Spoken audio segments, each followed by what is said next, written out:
Kelly from LetCheck. Welcome to Cornwall Innovation Centre's podcast. Thank you for having me. So LetCheck, tell us, what do you do? So we provide a service to professional landlords, letting agents. What we effectively do is we carry out a service at the beginning and end of tenancies, which helps protect the property, but also protects the renter's deposit and protects our clients' reputations. We will go in at the beginning of a tenancy, carry out a detailed inspection, and the whole point of that report is to make the end of tenancy administration much easier. Okay, so someone's saying, oh, I didn't spill the wine there. Oh, yes, you did. You're making that, taking away the ambiguity. Exactly. It helps the property managers allocate expenses against what's reasonable and fair, against what's renter liability. Okay. So it should make the process much smoother and fairer for everyone. Perfect. That sounds brilliant, and everyone's going to love you for providing that service. Well, yeah, there's a conflict of interest if we're not involved. That's the issue. So it just makes it less sticky. Okay, and what sort of properties? Are you talking about individual family homes or student halls of residence? What a sort of variety, properties? Really. You'll have all of that. You'll have studio flats up to 4 or 5 bed houses, but it's generally residential properties. We do some commercial work, but it's mainly residential. In Cornwall or further afield? No, so we started in London many years ago, and we kind of work best, our business model works best when you've got kind of high density of properties in a smaller area. So we tend to stick to cities more than say places like Cornwall. We do have our HQ here, but we actually operate in about 17 different locations now around the UK. That's brilliant. And why the HQ in Cornwall at Cornwall Innovation Centre then? Not London. Yeah, well, we decided to move down 16 years ago. We had a 1-year-old at the time, and my wife's mum was closer to this part of the country, so we decided to move down here and hit the beaches and enjoy the lifestyle. Initially, it was quite tricky, obviously, because we were here, but also ran the business up in London, and we had an office in Leatherhead. And over time, we started to set up an office here in the Cornwall Innovation Centre and build a team here and grow it from there. Because I remember you were saying recently you've been here for 12 years. I think one of our longest standing tenants. Well, I imagine we might be, Yeah, so obviously happy with how things are going. Really happy, yeah. We love the flexibility of the place. We started in a different office, and then COVID hit, but we were able to adapt through COVID, and now we've come back to a different office, and we're growing, and obviously if we grow more, we'll need to move into a bigger office space in the same development. For me, initially, we run a small team here, but I wanted people to feel like they were part of something bigger, not just our mission as a company, but people working for LetCheck. So for them to be in a business where you've got a cafe and you've got other facilities locally here made a lot of sense. And the team love it. I asked them before our chat here, what are their favorite things about working here? Parking is one. But actually, it's mainly the staff, the reception, and also the cafe. They really, excellent. They really enjoy the facilities that are here. Yeah, fabulous. And obviously, with the security cards, it's all safe. It's not like the high street. People can wander in whenever they want. It's a lovely environment. And if you have meetings, if you have clients come around, or people you want, your suppliers, whatever, there's loads of meeting spaces available. So it's great. I'd highly recommend it. Brilliant. Well, as you know, with the innovation centres, we have the values of collaborate, inspire, grow. You're obviously inspiring your team by creating a beautiful place for them to work in. Growing, you've mentioned, you've upscaled the office as well and plans to grow further. With the collaboration, you've had a really interesting collaboration with another business that was based at Cornwall Innovation Centre. Can you tell me a little bit more about that collaboration, please? Yeah, so years ago, we decided we needed an app for the business, and we put a tender out, and we interviewed several companies. And this company won the bid, but unfortunately, they just took on a large bit of business. So I awarded them the contract, and then they said, I'm really sorry, but we're not going to be able to service you properly. Oh, no. So, but I admitted their honesty, I admired their honesty, and I thought that was interesting. So we went with somebody else, and that supplier we still use, but we then needed something a bit more, and so we went back to this company, Go Tripod. And they have sat with us and really built an amazing app, but platform and lots of other things too. So they've been really key to our growth and success. Brilliant. I mean, that's like true collaboration, isn't it? Because I always find collaboration can obviously work when you have two different parties with different skill sets, which is what happened in your case. You come together, you create something beautiful together. Each party is a winner, you know, and then you both grow and go faster, don't you? And then, which is obviously the case with you guys. Yeah, and what I learned from it, I think, and the reason I went back to Go Tripod years after they'd turned us down, was that we shared the same values, actually, as a business. But both myself and my main contact at Go Tripod, we just shared the same values. So I figured it's worth going back to them when we needed a new project, and they've really come good. I love that, because I always talk about collaboration over competition, but there's a caveat: only when your values are aligned. Because you know, there's sometimes on paper everything looks good in the business sense, like you should collaborate with that company, but if something's off, you know, even if it's a gut reaction, I think you've got to listen to that. Obviously, your values were so aligned, you went back to them even after they said no, not now. You know, it's what are your values for the business then?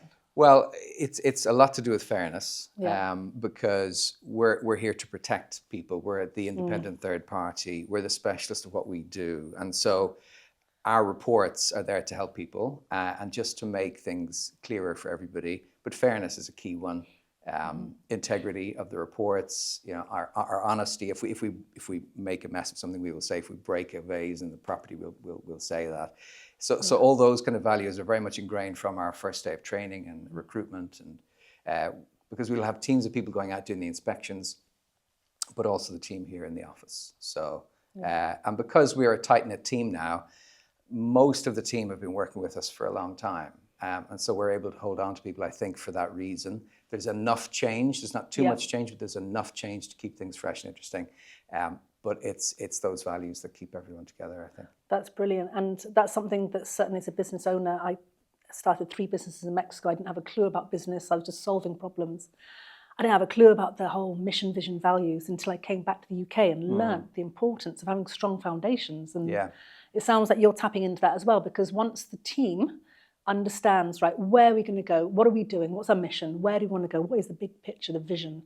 And what are the values we're going to sort of not abide by live by and work by? And it just makes it so much easier when everyone's on the same page, doesn't it? It really does. Yeah, it really does. We've worked over the years. We've worked with lots of different suppliers and teams of people. But if there is a problem, and there'll always be problems, having the same values, it just means that whatever the problem is, you can negotiate around it. You can find out a solution. But if that problem, if you don't have the same values, that problem can tilt, and suddenly you realize maybe it's not the right supplier. And it becomes a little bit awkward or expensive normally. Yeah, completely. It's just a head wreck and time wasted. Yeah. And so the team now here in headquarters in Cornwall Innovation Centre, how many have you got working with you? So there's 6 of us in the office, and then there's myself and my wife, who I run the business with, work from home. So we work from home quite a bit. I'll come in obviously regularly to work with the team, but that's how we're set up down here now. Brilliant. And how is it working with Melanie? Yeah, it is. You know, it's great, and it has its challenges, as any kind of husband and wife team will tell you, running a business. And we have we have a lady here called Zoe, who's our office manager, who's our operations manager.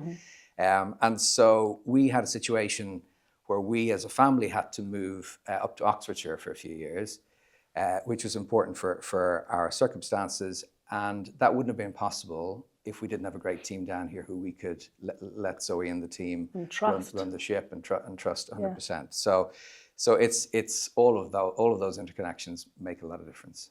God, that's incredible. Yeah. So it's interesting to work with your wife then. I've worked with my husband for 2 weeks and that was enough.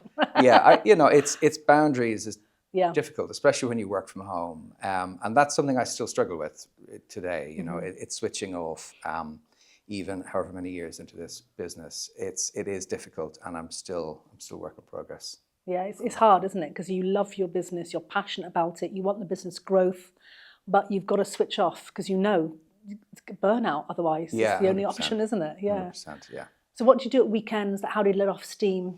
Well, I play paddle.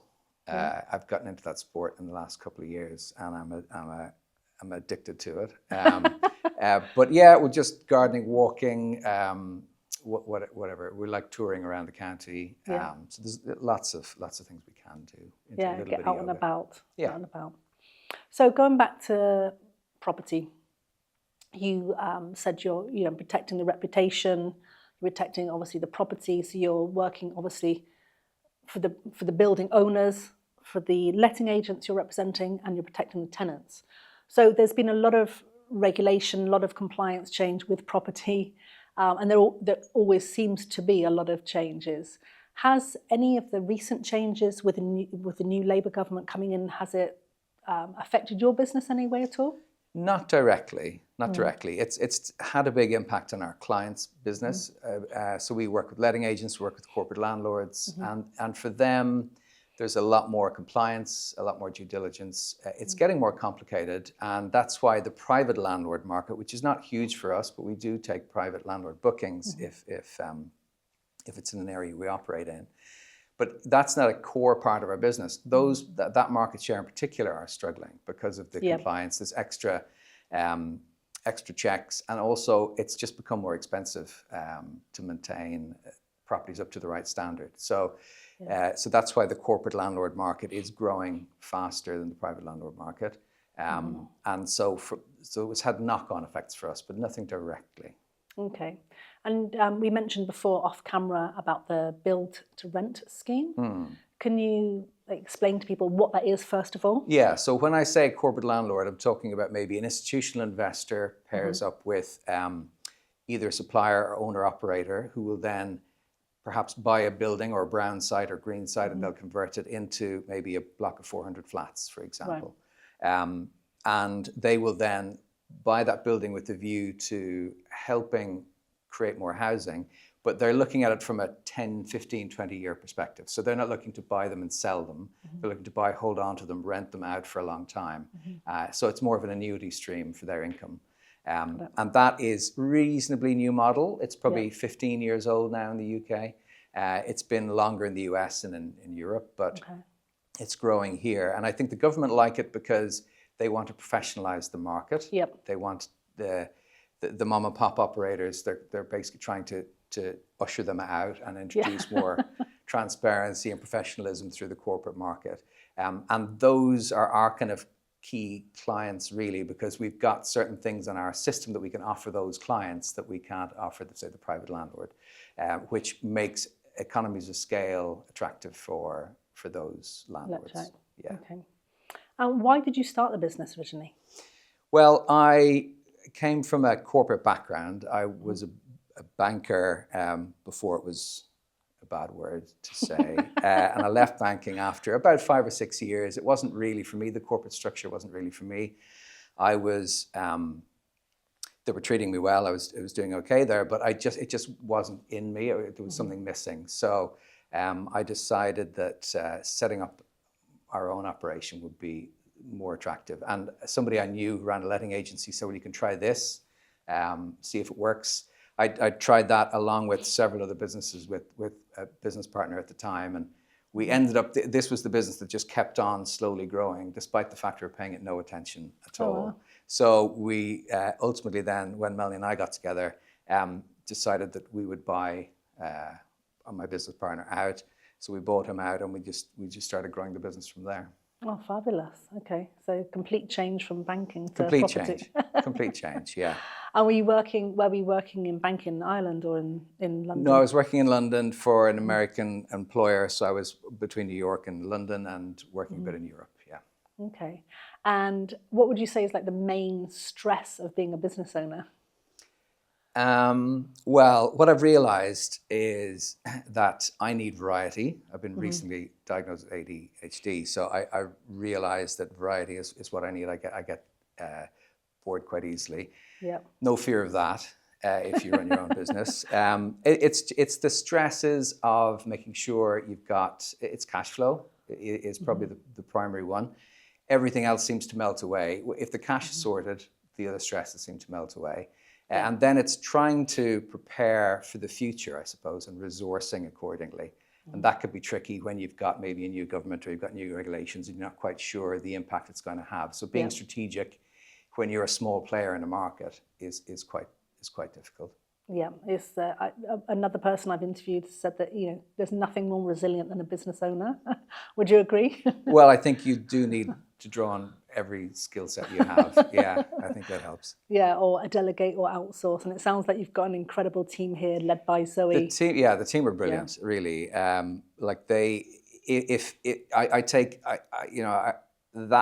value what they do every day, because when something goes wrong, or if somebody can't show up or whatever, and then you realize the work that they need to do. So I will hop in and cover for them when needs be, and then you realize, crikey, okay, day to day, this is what you have to do or put up with, and so then you can walk away from that and try and make changes so their life day to day is a bit easier. That's brilliant. So jumping in and sort of getting your hands dirty, so to speak. Yeah. Being a member of the team actually helps long-term planning. Oh, big time. Yeah, absolutely. Perfect. Yeah. And if you had to start the business again, or a business again, like what would you sort of, is there something you would have done or wouldn't have done differently to make things easier for you?